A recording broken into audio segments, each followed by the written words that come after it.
Nice hair, huh? Well, I just finished my last long run before Chicago. It happened to be a half marathon.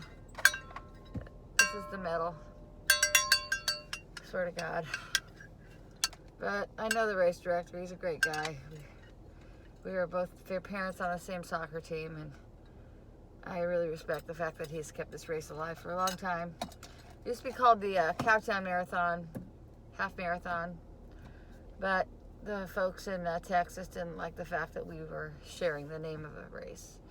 So a bunch of lawyers later, we lost that one. So we have to call it something different. And then a contest, gosh, it had been probably, how long has this race been going on? Probably 15 years ago, I don't even know.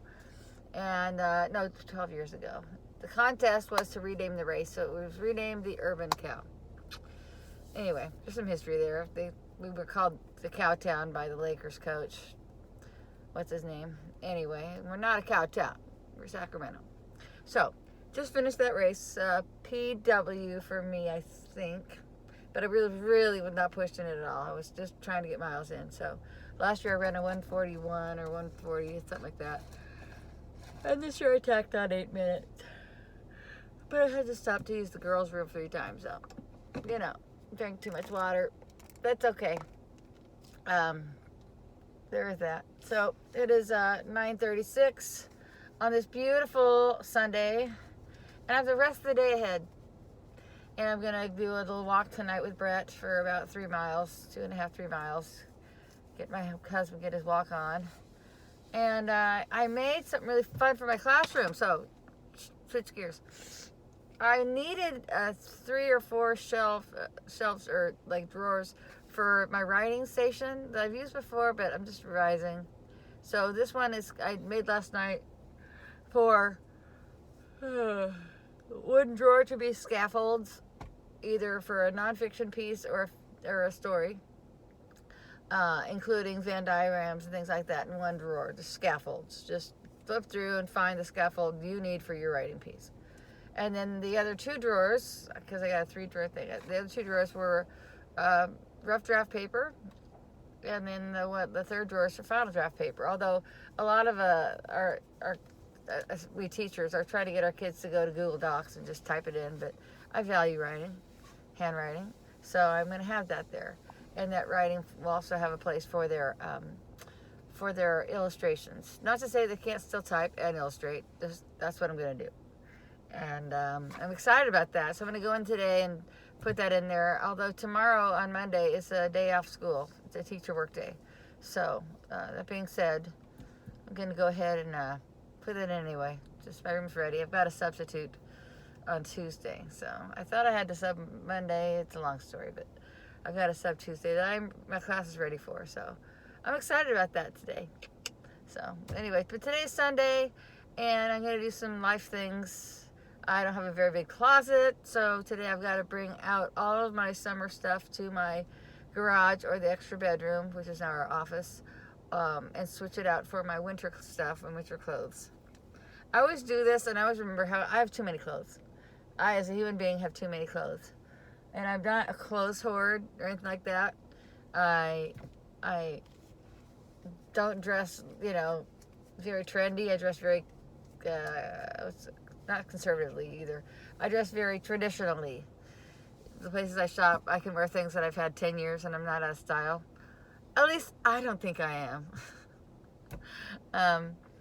So I don't need to buy a lot of new clothes, but then again, when I find something that's cute, I buy it and I think, I already have something like that, I don't think you can ever have too many good quality white t-shirts. In the wintertime, I wear a white t-shirt under every single thing I wear.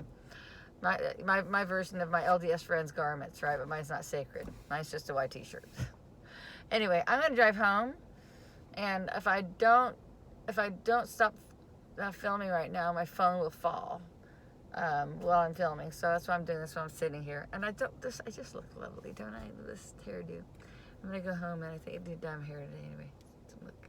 So anyway, I will talk to you guys later when I'm in my classroom, setting up my new writing station. And I'm done with my last run. Here. Yay! Let's go to Chicago.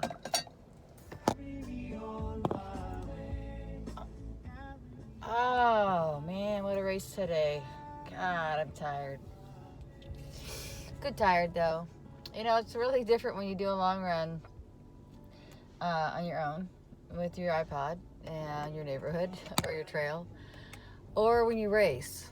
And I didn't try very hard today because I've got Chicago next weekend, so I was just, getting her in. And man, one of my friends ran 1:34. That's fast. That's a 7:11, I think, pace-ish. 7:15 maybe, 7. I don't know. That's pretty good. I'm not anywhere near that. I'm about 8:11 today. That's okay. I think around 1:45 maybe. I don't know. That's okay. It's all right. I'm 55 years old, for God's sakes. No one's gonna damn me for that. Jesus. Anyways, that being said, of course it's Sunday. Even though I've got tomorrow off for a teacher work day, not off, but I'm gonna go in. I am just coming from my classroom because I had this idea last night or yesterday that I really need to define the type of writing my kids are doing by making different scaffolds for different purposes. So I made up a couple. I mean, you can buy things on Teachers Pay Teachers and get things from other teachers, which I totally recommend. But for whatever reason, I felt like I needed to do this one specifically for what we're doing right now. So we're just about to start a project-based learning. One of 4 we do, a contract. And this one is about folk tales and fairy tales and tall tales and da-da-da-da-da-da. I mean, all of it. So I made, they're not actually writing a folk tale or a story tale or whatever. Those are really hard to do for 3rd grade, for anybody for that matter. But our kids are having to compare and contrast 2 different stories. But while I was doing that, I thought, there may be 1 or 2 kids who really feel like writing a story or whatever. So the old recipe for somebody wanted but so, I did that, of course. That's a really good one. If you're not familiar with that, it's pretty popular in teaching, but it's somebody, the 3 little pigs wanted to go out on their own, find their fortune, but the big bad wolf was blowing things down, so they each tried to build their own house, one after the other. Then, so it goes like that. And it can go over and over again. So about when. So anyways, I made a scaffold for that, and then I had a couple others. So I bought a 3-tiered plastic bin at Target. I have one already, but I'm using it already, so I bought a new one. And I set that all up while I was there, and I spent an hour and a half in there just now. Man, I was interrupted by a phone call from all people. My darling husband. Anyways, as I was saying, though, I think I spent way too much time in my classroom just now. But, oops, I'm sorry. But I will be able to feel good about not having to go in tomorrow. I mean, it's a teacher work day, but meaning I have to go in my classroom and do stuff. I'll just have to do some work with my grade level partner. That's what I meant. Does that make sense? So, and then I've got a substitute the next day. So, anyways, I've said that a gazillion times.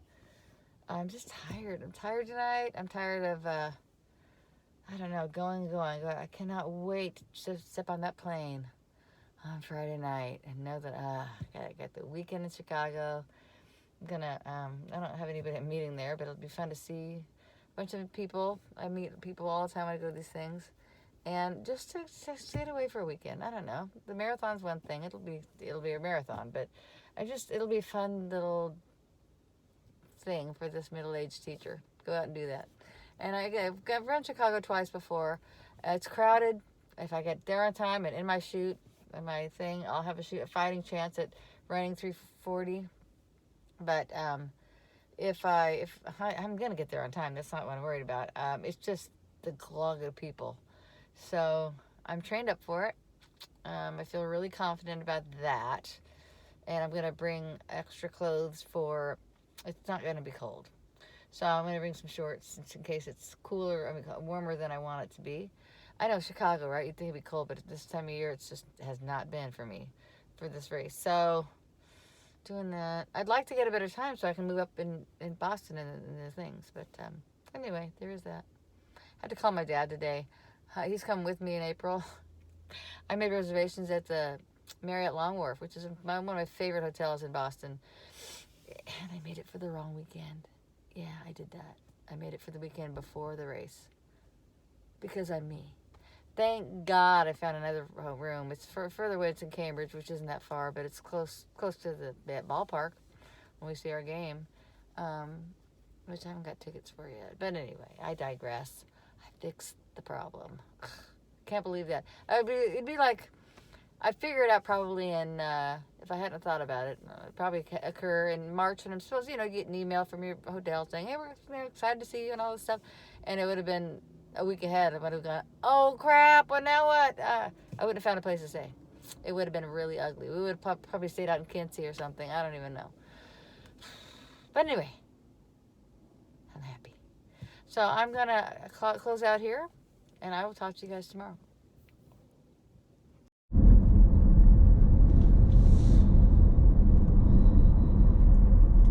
So it's a day off. Today's Monday. I'm going out to lunch with my husband. I called him and I said, remember I'm off today, right? He said, yeah, let's go out to lunch. So that's what we're going to go do. So anyway, I got to say, I was thinking about, I've taught in third grade for the bulk of my career. Oh, shoot. Whew. Well, that was fun. Having a day off and going out to lunch with my husband. So I'm going to go home now and do errands like normal people who don't work do. I'm going to take some clothes to Goodwill, and I'm going to dust and clean my house because that's how the other half lives, right? Who don't work. Oh man, no, I love getting stuff done like that. But I'm going to get some stuff done too for my classroom, which is kind of cool. I'm going to put together, I got chopsticks, by the way, so I can make those multiplication books. And I think starting with the twos is a good place, right? We can double anything. But I think the metaphor of having a pair of something is going to really help. So I'm just really reticent about heading into multiplication. And here's why. I haven't said this yet, but I'm going to.